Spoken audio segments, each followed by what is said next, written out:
Many of you have seen people of Indian origin in your country. How do you perceive them? And how do you perceive India? Many of you think of India as a country of poverty, slums, dirt, rapes, and caste system. And many of you got introduced to India through the famous movie Slumdog Millionaire. And then there are some of you who know India for its Bollywood and yoga. Well, it is not entirely your fault that you think this way, and there is no doubt that India does have its imperfections, but India is definitely not what we are shown in our countries. Like many of you, I was also a victim of the mainstream media in my country until I ended up living in India and started to keenly observe this country. And of course, to understand India and its mechanism, one really needs to have fine-tuned senses. Next time you see Indians in your country, remember that their country is being transformed into something like this. However, you are mostly shown only that. And of course, many of you were never told that for many years India has been one of the fastest growing major economies of the world. Are you worried that Indians are stealing your jobs in your countries? No, you are not fully informed. Perhaps you do not know that Indians are also providing thousands of jobs in your country, and they are doing it in different parts of the world. There are more than 800 Indian companies in the UK, which employ around 110,000 people. In the USA, Indians-owned firms employ more than 600,000 employees. Have you noticed that when the media in the West talks about rapes in India, they rarely talk about the rape rate statistics, and probably it is because India is nowhere close to the Western countries in rape rate. Yes, I'm aware that while talking about rape, one must consider things like underreporting, marital rape, homosexual rape, false filing, law of rape, conviction rates, and many other factors. And that is why I sincerely recommend you to dig a bit deep into this and analyze where your own country stands before you become a victim of the mainstream or fake stream media. By the way, were you also told that the so-called developed countries do not only have a much higher rape rate, but also their citizens travel abroad to rape the citizens of poor countries? Europe, North America, Australia, New Zealand are some of the main sources of international child sex tourists who perform sex crimes in other countries. Were you also told that many Western women travel abroad to enjoy female sex tourism? And it is difficult to believe that the boys who are hired by these rich women are in some cases not underage. India has always been a multicultural society, and yes, in one way or another, discrimination may exist in India too. But wait, which country is crime-free? Is your country crime-free? Is there no discrimination in your country? India is a country where its minorities are allowed to thrive and grow in numbers and also in percentage. India is a country where many dharmic traditions like Jainism, Sikhism, Buddhism and Hinduism were born, and the people of India have even accommodated the ideologies and religions that did not originate from their own land. When I first heard of Indian caste system in my country through our media, it was not even mentioned that in India, not only the minorities, but also the members from those societies which are also known as low caste, end up becoming presidents, vice presidents, prime ministers, and chief ministers. Has the media in your country told you about this when they talked about Indian caste system to you? Has the media in your country also mentioned that India has already had a female president and a female prime minister?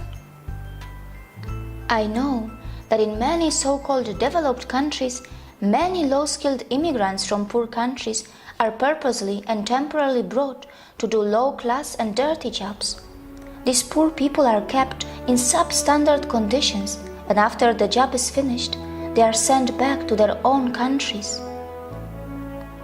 The developed countries make the most of their strong currencies and their own citizens shy away from doing small jobs.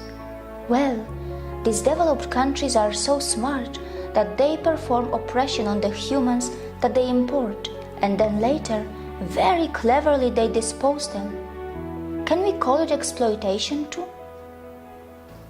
Indians are extremely self-critical and they are genuinely concerned about their problems. They do have the intentions to fix their problems, and they do not shy away from talking loud against their democratically chosen governments. But you must remember that when Indians talk loud about their problems, it does not mean that they want to replace India for anything else. And it must be pointed out that Indian media has not really started ridiculing the Western countries yet, even though many Western countries love to present themselves as some kind of role models. These Western countries continue to forget that they can also easily be ridiculed for their wealth inequality, crimes, intolerance, rapes, poverty, and even hunger. Perhaps Indians are more interested in self-correction than ridiculing others. For sure, Indians know very well that tragedy is not a competition. Indians are not only providing jobs around the world, they are even feeding many hungry and poor outside India by their philanthropic work through their temples and gurudwaras. And very importantly, they are not expecting anyone to embrace Buddhism, Jainism, Sikhism, or Hinduism. There is no doubt that India does need to improve its modern waste management infrastructure, as many of its streets continue to look dirty, even though an average Indian produces far lesser waste than an average American or European. Also, the per capita emissions from India are so low in comparison to the USA or China, and Indians are nowhere close to the West when it comes to historical emissions. For all these years, you were told about the poor sanitation of India, but you were never told that Indians were also the pioneers in ancient sanitation system long before the Western countries got civilized. But of course, it shouldn't matter today. Even after 70 years of its independence, India is still not open defecation free. The government of India is running some massive scheme to build millions of toilets, and only time will tell if that is going to be enough or not. Not many people know that when it comes to defecation, some citizens in the Western countries have a strange addiction, or rather a disorder, and this is where a potential exchange can take place between India and the West. India can bring the latest sanitation system techniques from the West, and the West can benefit from the authentic yoga from India that can help those Western citizens who are suffering from such disorders or addictions.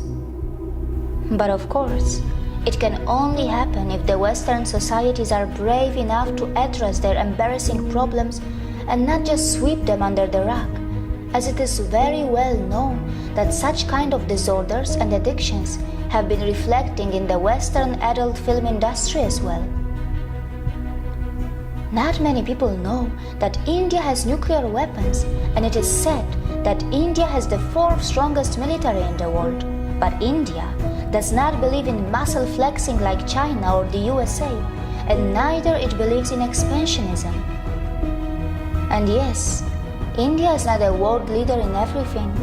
It's not a world leader in earning money by selling weapons. It stands nowhere when it comes to earning money by selling crude oil. However, its space agency, ISRO, does earn money by sending satellites in space for a very cheap price, fulfilling the satellite dreams of poor countries, and also by helping the advanced countries which want to save money. India is not a leader in the porn industry, and neither it is a top destination for sex tourism. Mostly, Indians are just very simple and kind-hearted people, and only some of them know that their land was the richest in the world for thousands of years, and it was gradually pushed into poverty as it was exploited, looted, and colonized by its invaders and colonizers. And these unfortunate victims who have just tasted their independence after centuries of oppression and atrocities are finally rebuilding their country in an extremely democratic environment that may slow down things a bit for them, but at least their system attempts to involve everyone in the rebuilding of their nation. The good news is that India's rise is unlikely to cause any country a demographic trouble, as India's dharmic institutions are not interested to convert you from your religions. Not just that, we are not really going to face any brown supremacy, even though Indians themselves come in all skin colors and features. It is also highly unlikely that Indians will hate you, even though many of you may have developed prejudices against them because of the mainstream media houses, which for some special reasons are overplaying and sensationalizing their problems. Indians are gentle, accommodating, compassionate, hospitable, and yes, they do not have a fake smile. Their smiles are still very real, and most importantly, they are forgiving. Look how they even welcome the people from the land of their ex-colonizers in their country, even today.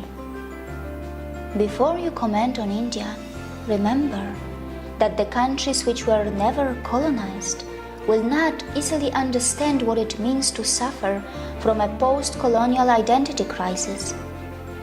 India may have its imperfections, and in this process of rebuilding, it will make its share of mistakes, and it will learn from them. Perhaps we also need to learn how to build a relation with Indians on equal terms, with mutual respect, without feeling superior or inferior, while focusing a bit more on ourselves to address our own embarrassing problems. See you again.